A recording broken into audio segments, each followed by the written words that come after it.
Aujourd'hui, on plonge dans une histoire absolument fascinante.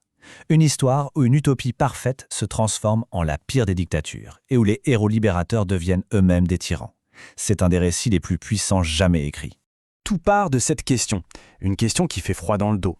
Imaginez un peu, des opprimés qui prennent enfin le pouvoir portés par de grands idéaux de liberté, d'égalité. Mais que se passe-t-il Que se passe-t-il quand ce même pouvoir commence à les ronger de l'intérieur? Et derrière cette histoire, il y a cet homme, George Orwell. En 1945, il publie cette fable politique, et c'est une véritable bombe. Attention, ce n'est pas juste une petite histoire avec des animaux qui parlent. Non, non, c'est une allégorie de la révolution russe.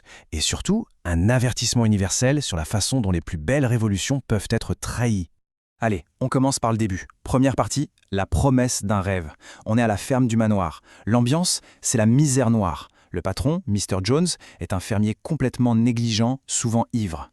Pour les animaux, la vie c'est simple, travailler jusqu'à l'épuisement. Point. Et puis, il y a ce discours, le discours qui va tout changer. C'est Sage l'Ancien, un vieux cochon très respecté, qui prend la parole. Et ce qu'il dit est explosif. La source de tous leurs problèmes, c'est l'homme, ce parasite qui ne fait que consommer ce que eux, les animaux, produisent. L'idée est simple mais redoutable. Virez l'homme et toute la richesse vous appartiendra. L'étincelle est allumée.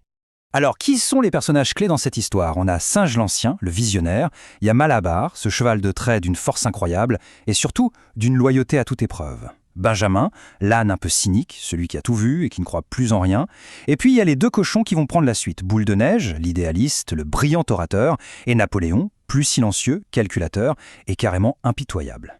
Après la mort de Sage l'Ancien, les cochons reprennent ces idées et créent une doctrine, l'animalisme.